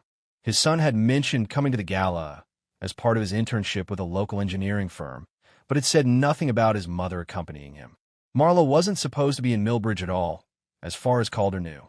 Calder. Annalise's gentle touch on his arm brought him back to the conversation. Michael was asking about the Jensen development. Sorry, he said, focusing on his lawyer again. The groundbreaking is next month. We're just waiting on the final permits. The conversation continued, but part of Calder's attention remained fixed on the fact of Marla's presence. She looked different, her hair shorter, her dress more subdued than the flashy style she had once favored. She was speaking with an older couple Calder didn't recognize, her gestures animated but controlled. Brennan caught his eye across the room and offered a tentative wave. Their relationship had improved over the past months, not restored to what it once was, perhaps never would be, but healing gradually through regular calls and occasional dinners. Calder excused himself from Michael and Annalise, making his way across the room to his son. As he approached, Brennan stood, his expression a mixture of nervousness and hope. "Dad, hi. I didn't know if you'd be here tonight." "It's good to see you," Calder said, and meant it. "I didn't realize your mother would be attending." Brennan shifted uncomfortably. "She's back in town just for the weekend. Uncle Robert's birthday." He referred to Marla's brother, who still lived in Millbridge. "She wanted to come tonight to support me. I hope that's okay." "It's fine," Calder assured him. "This is a public event." Marla returned to the table then, stopping short when she saw Calder. "Hello, Calder," she said, her voice carefully neutral. "Marla." He nodded politely. "I understand you're here for Robert's birthday." "Yes, just for the weekend." She glanced at Brennan, then back to Calder. "Brennan mentioned this gala, and I thought it would be nice to see him in his professional element." There was an awkward pause, the three of them standing in a strange triangle of shared history and separate futures. "How's Portland?" Calder asked finally, making the minimal effort at civility. "Good. Different. The real estate market is more competitive, but I'm establishing myself." She attempted a smile that didn't quite reach her eyes. "How's business?" "Strong. The Westridge project is complete, and we're breaking ground on the Jensen development next month." "I saw the Westridge building yesterday. It's impressive, Calder." "Thank you." Another pause, longer and more strained. Brennan looked between his parents, clearly searching for some way to ease the tension. "Dad, maybe you could join us for a few minutes?" he suggested. Mom was just telling the Hendersons about her new condo in Portland. It was a well-intentioned offer, but Calder shook his head. "I should get back to Annalise." We were in the middle of a conversation with Michael. At the mention of Annalise, something flickered in Marla's eyes, not jealousy exactly, but perhaps a recognition of what she had lost, of the life that had continued without her. "Of course," she said, her composure intact. "It was good to see you, Calder." "You too." He turned to Brennan. "Call me tomorrow? We could have lunch before you head back to school." "I'd like that," his son agreed, relief evident in his expression. As Calder walked away, he felt Marla's gaze following him, seeking some sign of emotion, of lingering connection. But there was nothing there, no anger, no resentment, not even indifference. Just the quiet acknowledgement of a chapter closed. He rejoined Annalise, who was now chatting with the mayor and his wife. "Everything okay?" she asked quietly when the mayor moved on to greet other guests. "Yes," Calder said, and realized it was true. Seeing Marla had stirred no strong emotions, no reopening of old wounds. She was simply someone he used to know, a figure from a past that no longer defined him. The evening continued, a blend of networking and socializing that once would have exhausted Calder, but now felt strangely comfortable. He found himself engaged in genuine conversations, laughing at Annalise's witty observations, discussing future projects with potential clients. At the T1 point, he caught sight of Marla watching him from across the room. Their eyes met briefly, and in that moment of connection, Calder felt nothing but a detached acknowledgement. No triumph, no bitterness, just the recognition that he had moved on, that the hold she once had over him was gone. Later, as the gala wound down and guests began to depart, Brennan approached him again, this time alone. "Mom's leaving," he explained. "Uncle Robert is picking her up. I just wanted to confirm lunch tomorrow." "Noon at Carson's," Calder suggested, naming a restaurant they both enjoyed. "Perfect." Brennan hesitated, then added, "Thanks, Dad, for being civil tonight. I know it couldn't have been easy seeing Mom unexpectedly." "It was fine," Calder assured him. And strangely, it had been. The anticipated awkwardness, the resurfacing of old hurt, none of it had materialized. Instead, he had felt only a calm certainty that he had made the right choices, that his life now was of his own making. As Brennan left to rejoin his mother, Annalise appeared at Calder's side. "Ready to go? I think we fulfilled our social obligations for the evening." More than, Calder agreed with a small smile. Let's get out of here. Outside, the night air was cool and refreshing after the warmth of the ballroom. The valet brought Calder's car around, and as they waited, Annalise studied him thoughtfully. You seem different tonight, she observed. More at ease, somehow. Calder considered this. I feel different. Seeing Marla, talking to her, it confirmed something I think I already knew. What's that? That I've truly moved on. That what happened doesn't define me anymore. Annalise nodded, understanding. That's a victory, Calder. Not over Marla, but over the past itself. A quiet victory, he agreed, opening the car door for her. As they drove away from the hotel, Calder felt a sense of peace settle over him. Not happiness, exactly, that seemed too simple a word for the complex blend of acceptance and resolve he felt. But contentment, perhaps. The knowledge that he had survived betrayal without allowing it to break him or turn him bitter. He hadn't forgiven Marla or Brennan for their parts in what happened, perhaps he never would. But he had freed himself from the grip of that betrayal, had rebuilt his life on his own terms. And in that rebuilding, in that refusal to be defined by another's actions, he had found a strength he hadn't known he possessed. It wasn't the dramatic triumph he might once have imagined, with Marla humbled and himself vindicated in some public way. It was quieter than that. More personal, more lasting. That it was simply freedom. The harsh ring of Thomas's phone cut through the darkness of his bedroom like a knife. His consciousness struggled through layers of sleep as he fumbled across the nightstand, knocking over a glass of water before finding the vibrating device. The screen blazed bright at 2:17 a.m. An unknown number. The empty space beside him in bed seemed to mock him. Charlotte should have been home hours ago from her weekly book club meeting. She'd left at 7, wearing a new blouse he'd never seen before, a trace of unfamiliar perfume trailing in her wake. Don't wait up, she called over her shoulder, the front door closing with a final click. Hello. His voice emerged rough with sleep, his throat tight with unexplained dread. Is this Thomas Crawford? The male voice on the other end was professional, controlled, with an undercurrent of tension that made Thomas's pulse quicken. Speaking, Thomas sat up straighter, sleep falling away like a discarded blanket. This is Officer Stephen Parker with the Metropolitan Police Department. The officer paused, and Thomas could hear the careful selection of words that followed. Sir, I'm calling about your wife, Charlotte Crawford. There's been an incident. Thomas's fingers gripped the phone tighter. What kind of incident? Is she hurt? She's been found in a concerning condition at the Pine Grove Motel on Hamilton Street. Emergency services have transported her to Memorial Hospital. You should come right away. The Pine Grove Motel. Thomas's mind raced, trying to make sense of the information. That was across town, nowhere near where her book club supposedly met. What was she doing there? I understand you have questions, Mr. Crawford, but I can't provide more details over the phone. The emergency room staff will brief you when you arrive. Officer Parker's tone remained carefully neutral, but something in it made Thomas's stomach clench. As he ended the call, Thomas switched on the bedside lamp. Warm light flooded the master bedroom, their bedroom, and his eyes fell on the framed photos dotting the dresser. Their wedding day 8 years ago, Charlotte radiant in white. A vacation in Hawaii 3 years back, both of them laughing on the beach. Recent snapshots showed subtle changes he'd tried to ignore. Charlotte's new highlights, the designer clothes, the way her smile seemed more practiced than genuine. While pulling on jeans and a sweater, fragments of memories from the past year began to surface.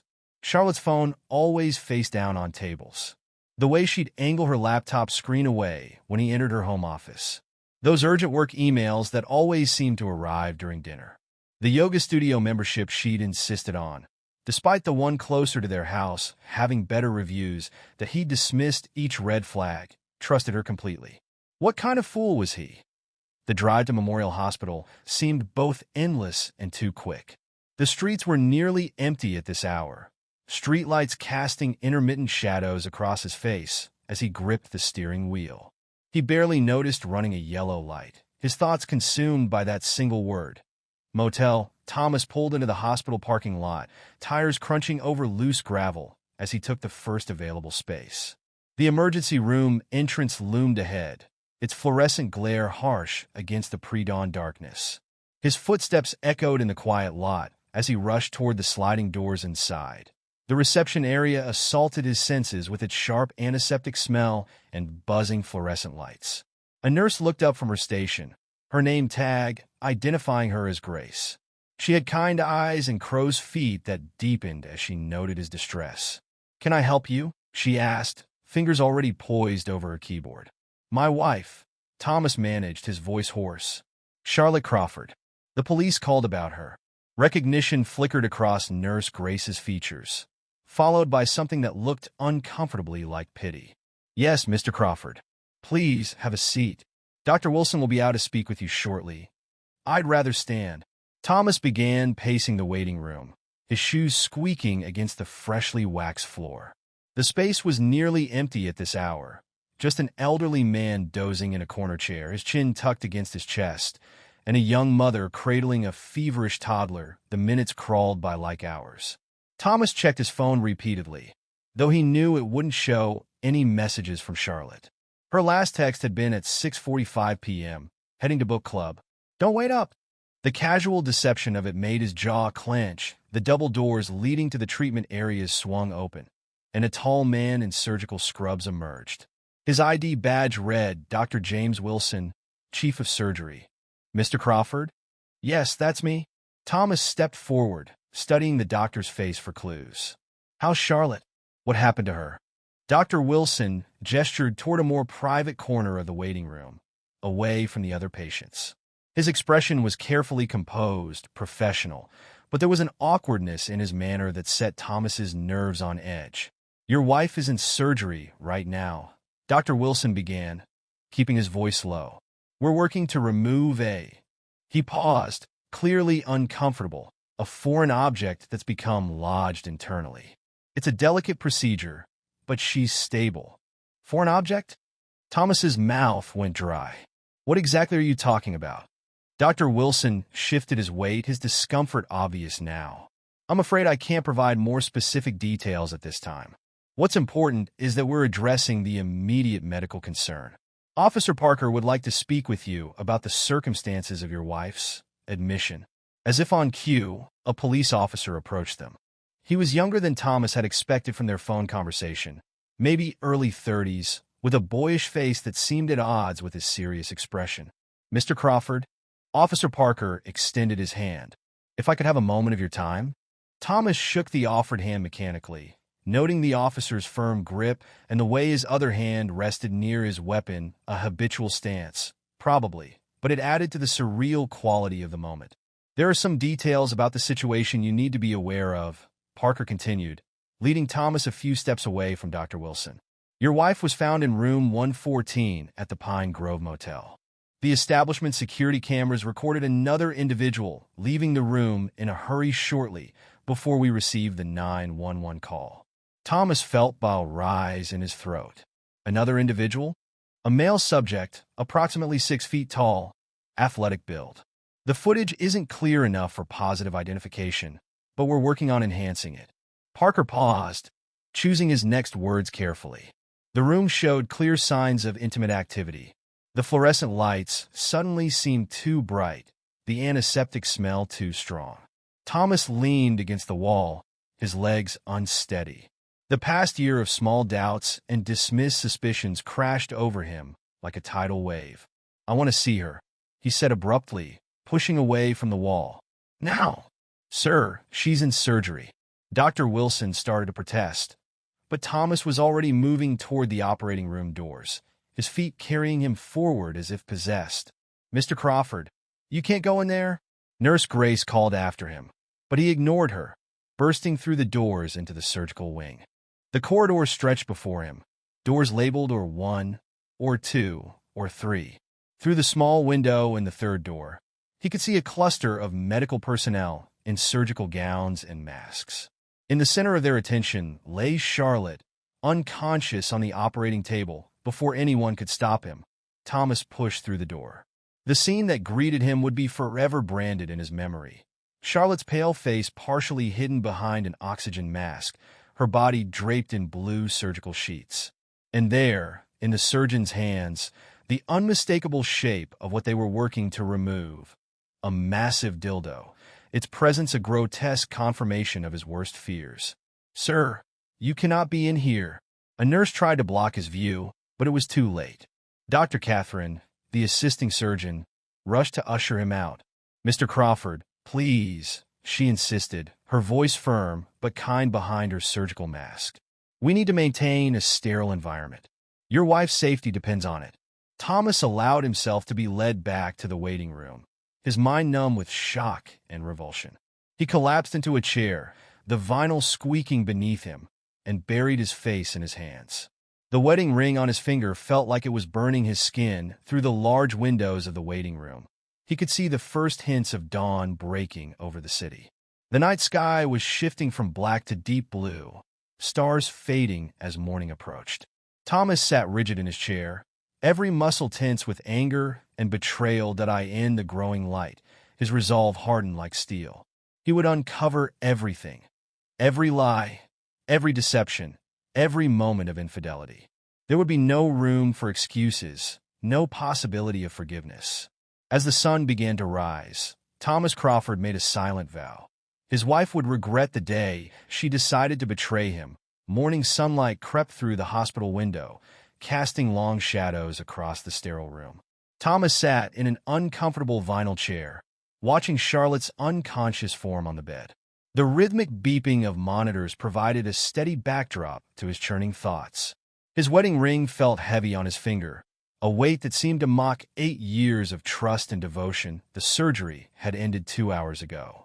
Dr. Wilson had assured him it was successful, though his carefully neutral tone couldn't hide the awkwardness of the situation. Now Thomas waited, his mind replaying every suspicious moment from the past year through the lens of his new knowledge that a slight change in Charlotte's breathing pattern drew his attention. Her eyelids fluttered, fingers twitching against the white hospital sheets. Thomas leaned forward, his expression hardening as he prepared for the confrontation he'd been rehearsing in his mind. Charlotte's eyes opened slowly, confusion clouding their blue depths as she took in her surroundings. The moment she registered Thomas's presence, fear flashed across her features, quickly followed by shame. "Thomas?" Her voice was raw, barely above a whisper. The oxygen monitor on her finger trembled as she reached toward him. What happened? That's what I'd like to know." Thomas's voice could have frozen the summer air coming through the window. "Why don't you tell me about your evening at book club?" Charlotte's fingers clutched at the thin hospital blanket, knuckles white against the pale fabric. "I don't want everything's fuzzy. Let me help clear things up for you." Thomas leaned forward, his gaze drilling into hers. "Room 114. Pine Grove Motel. Ring any bells?" The color drained from Charlotte's face. A tear slid down her cheek as the memories visibly crashed over her. "Thomas, please. Who is he?" The question hung between them like an executioner's blade. The steady beep of the heart monitor increased its pace, betraying Charlotte's rising panic. "His name is Andrew," she finally whispered, each word seeming to physically pain her. Her fingers worried at the edge of the blanket, unable to meet Thomas's gaze. "I met him at Radiance Yoga Studio 6 months ago." 6 months? Thomas's voice was deadly quiet. 6 months of lying to my face. 6 months of betraying everything we built together. It wasn't supposed to happen. Charlotte's words tumbled out in a desperate rush. Her hands fluttered like trapped birds as she tried to explain. "We were just friends at first. He was my instructor, and we'd talk after class. He understood things about me, about what I wanted. Spare me the romantic details of your seduction." Thomas cut her off, disgust evident in every word. "I want his full name. Now." "Andrew Mitchell." Charlotte wiped at her tears with shaking hands, smearing her mascara further. "He teaches the advanced classes." "Thomas, what happened? What you saw?" "He pushed me to try things. When it went wrong, he left me there, alone." "Of course he did." Thomas stood abruptly, his chair scraping against the linoleum floor. The sound made Charlotte flinch. "That's what happens when you let someone use you like a cheap toy. That's not fair." Charlotte's voice rose with desperation, cracking on the last word. "I made a mistake, yes, but a mistake." Thomas's laugh was hollow, echoing off the sterile walls. A mistake is forgetting to pick up milk. A mistake is missing a deadline. What you did was make a choice. Every time you lied about where you were going. Every time you met him. Every time you let him touch you. Those were choices, Charlotte. Deliberate, conscious choices to destroy our marriage. A nurse appeared in the doorway, drawn by their raised voices. Is everything all right in here? Fine, Thomas snapped, not taking his eyes off Charlotte. Just having a conversation with my wife about her extracurricular activities. The nurse hesitated, looking between them before reluctantly withdrawing. Her footsteps echoed down the hallway. Leaving them alone with the weight of their crumbling marriage, Thomas pulled out his phone, holding it up like evidence in a trial. Where's your phone, Charlotte? Her eyes widened, panic replacing the tears. What? Your phone. The one you're always guarding like it contains state secrets. The one you never leave unattended. Where is it? I think the police have it. Charlotte's voice was small, defeated. They took my belongings when the ambulance brought me in.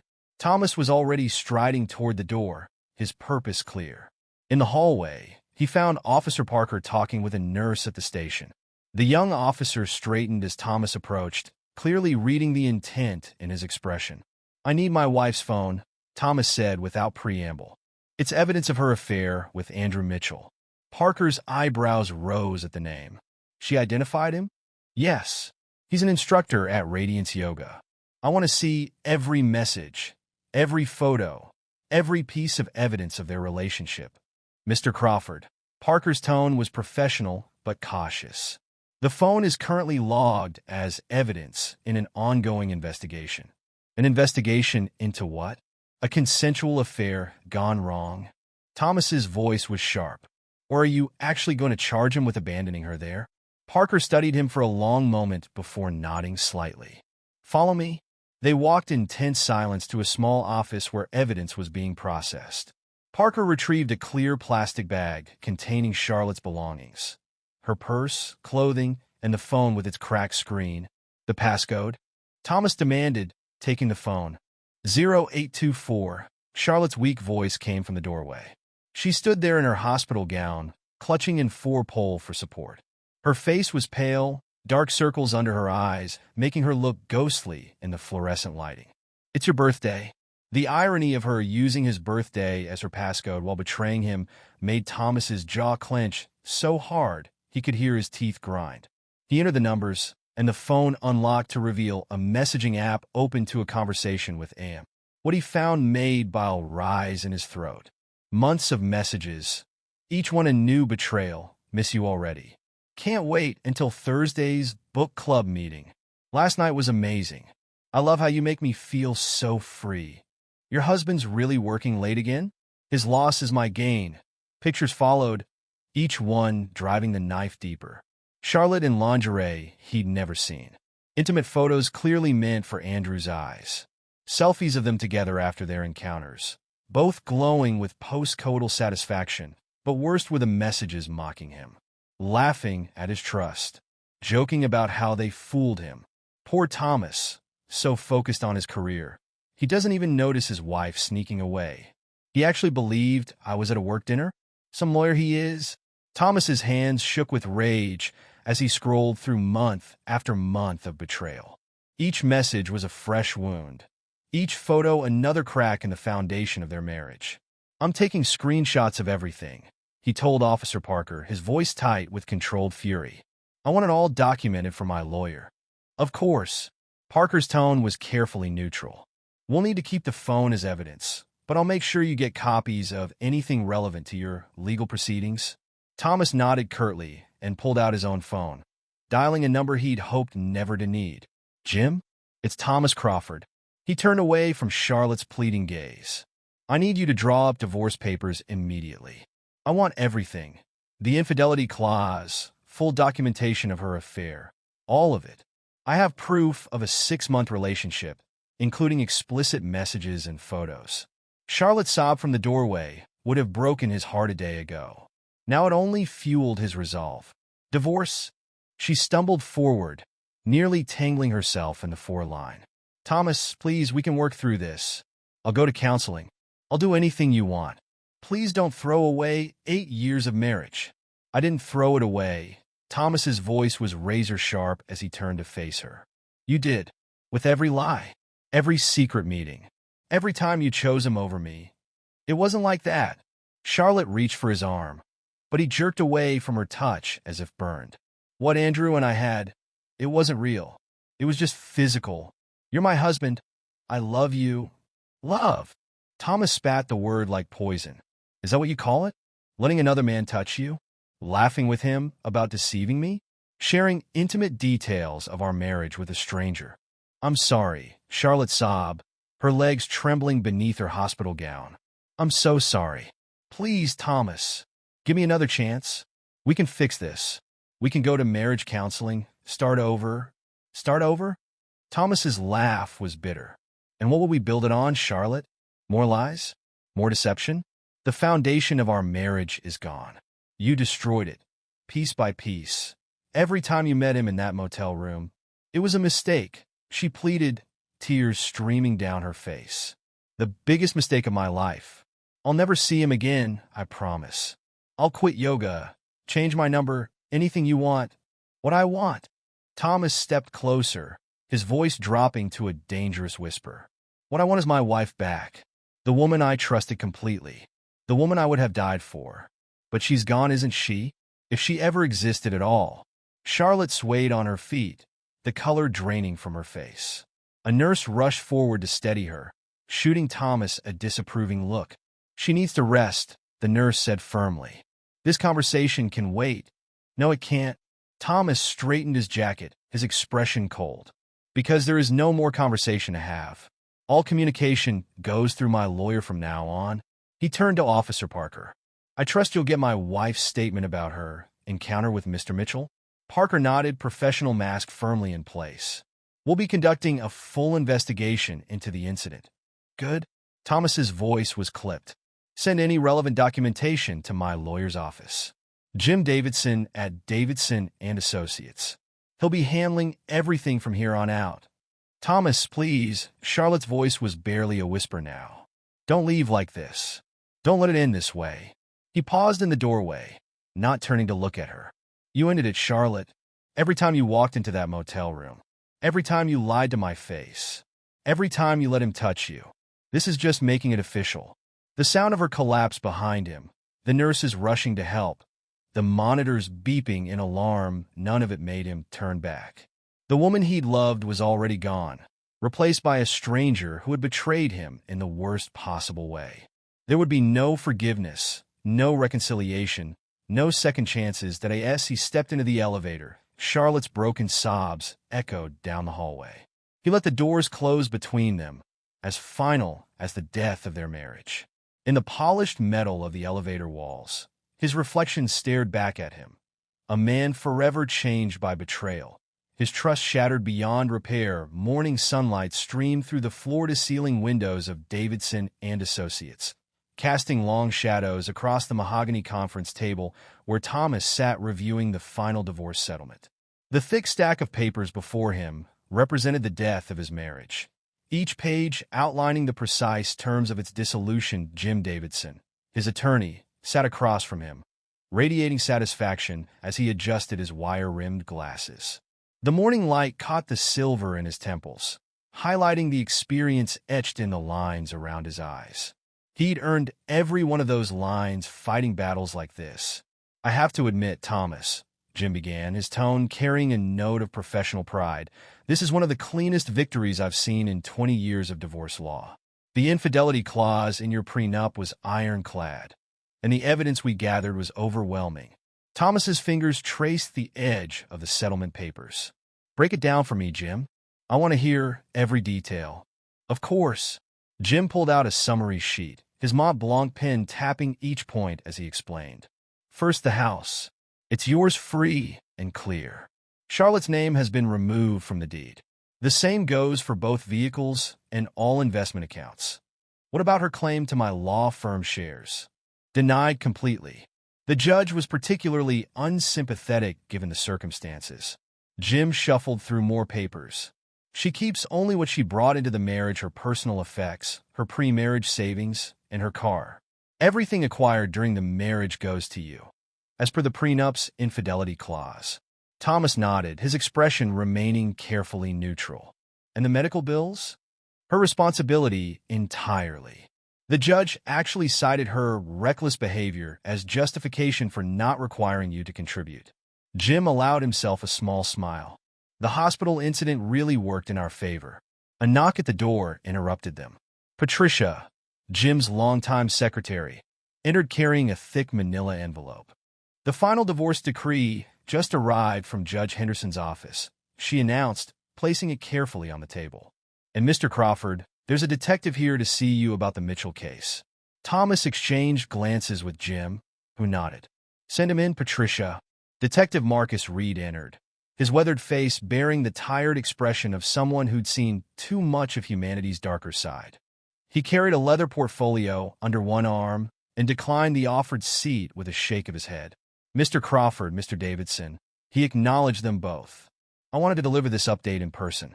Andrew Mitchell accepted a plea deal this morning. Thomas's hands flattened against the table. What are the terms? 3 years with possibility of parole after 18 months, mandatory counseling, and registration as a sex offender. Reed pulled out some paperwork. The DA pushed hard after we uncovered similar complaints from other students at the yoga studio. Other complaints? Thomas's voice carried a dangerous edge. Reed nodded grimly.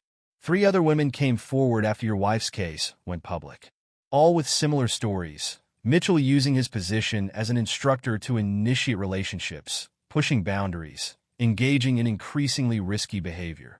In the studio? Jim interjected, shuddered as of yesterday. Their insurance dropped them when the pattern of incidents came to light. Reed's expression hardened. Mitchell won't be teaching yoga to anyone for a very long time. Thomas absorbed this information, his jaw working silently. What about Charlotte's statement? Did she cooperate? Fully? Reed consulted his notes. Her testimony was crucial to the plea deal. She provided detailed accounts of how Mitchell gradually escalated their encounters, pressured her into more extreme acts, then abandoned her when things went wrong that night. A muscle twitched in Thomas's cheek. Did she mention how willing she was? How she laughed with him about deceiving me? Mr. Crawford, Reed's tone was professional, but sympathetic. I understand your anger. But your wife was also a victim of Mitchell's manipulation. Ex-wife? Thomas cut him off coldly. As of today, she's my ex-wife. Reed nodded in acknowledgement. Of course. Well, that's all I needed to share. The DA's office will send formal documentation for your records. After the detective left, Thomas stared at the divorce decree, its gold seal gleaming in the morning light. 8 years of marriage reduced to legal terminology and property divisions. There's something else you should know, Jim said carefully. Charlotte's lawyer contacted me this morning. She's in serious financial difficulty. Thomas's expression didn't change. Explain. The medical bills alone are over $50,000. Then there's her legal fees, lost wages from the yoga studio closure. Jim spread his hands. She's facing bankruptcy. Not my concern. No, it's not, Jim agreed. But she's desperate. Her lawyer hinted she might try reaching out to you directly. She already has. Thomas pulled out his phone, displaying a screen full of missed calls and unread messages. Letters to my office. Emails. Voicemails. Have you responded to any of them? No. Thomas's voice was firm. And I won't. She made her choices, Jim. Now she can live with the consequences. The intercom buzzed, and Patricia's voice came through. Mr. Davidson, Ms. Crawford is here. She's quite insistent about speaking with Mr. Crawford. Thomas's expression darkened. Tell her the door burst open, and Charlotte rushed in.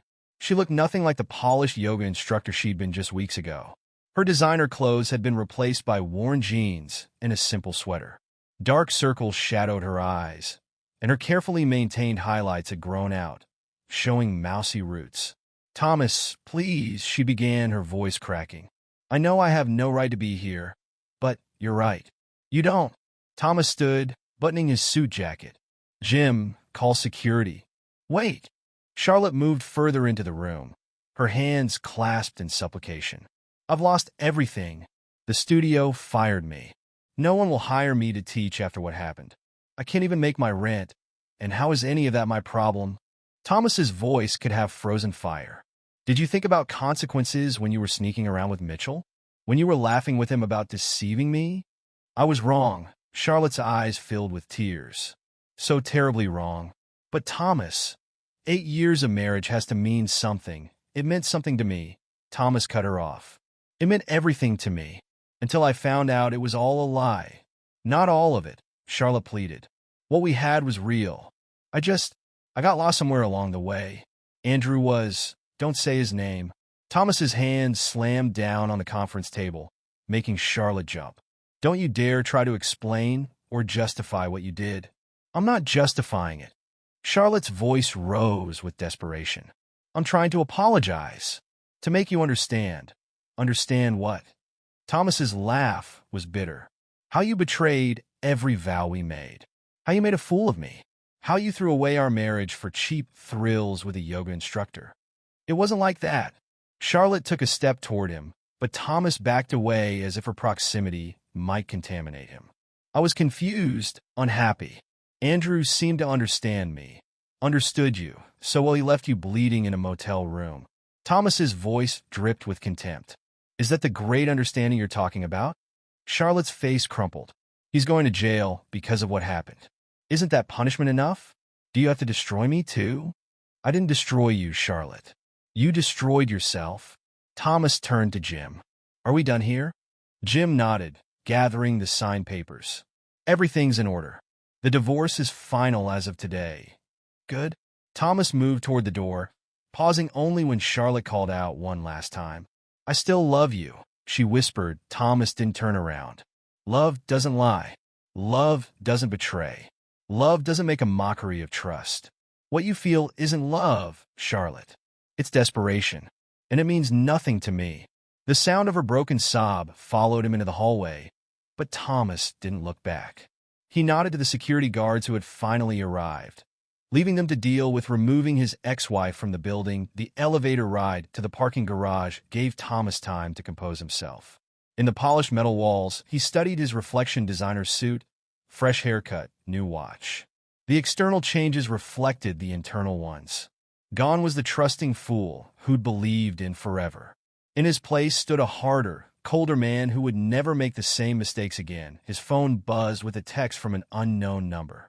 Andrew Mitchell's name appeared on the screen. I'm heading to jail tomorrow. I know you hate me, but please look after Charlotte. What happened wasn't all her fault. Thomas blocked the number without responding. Let them comfort each other with their guilt and regrets. He was done with both of them. The drive home took him past the yoga studio where it had all started.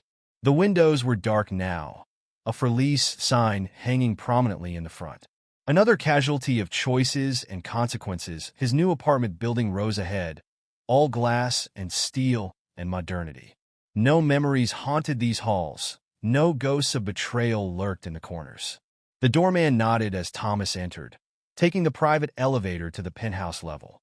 Inside, floor-to-ceiling windows offered a panoramic view of the city. Thomas poured himself a scotch and watched the sun setting over the urban landscape. On his finger, the tan line where his wedding ring had been was finally fading. His phone buzzed again, an email from Jim. Final paperwork filed. Charlotte's lawyer says she's moving to Seattle next week. Clean break, fresh start for everyone. Thomas deleted the email without reply. Seattle might as well be another planet. Distance wouldn't change what had happened, wouldn't erase the betrayal that had reshaped him. The city lights began to twinkle on as darkness fell. Thomas raised his glass in a silent toast to lessons learned and bridges burned. The man he'd been had died in that hospital room, watching surgeons extract the physical evidence of his wife's infidelity. The man who emerged was stronger for the pain, wiser for the betrayal. Tomorrow would bring new challenges, new opportunities, new beginnings. But tonight, Thomas stood alone in his fortress of glass and steel, finally free of the weight of love and trust and all the wounds they brought with them. Let Charlotte and Andrew carry the burden of their guilt. Let them face the consequences of their choices. Thomas Crawford had emerged from the ashes of his marriage transformed, not bitter, but harder. Not broken, but reinvented. The city spread out before him like a field of stars, full of possibilities. For the first time since that late-night phone call had shattered his world, Thomas felt truly, completely free.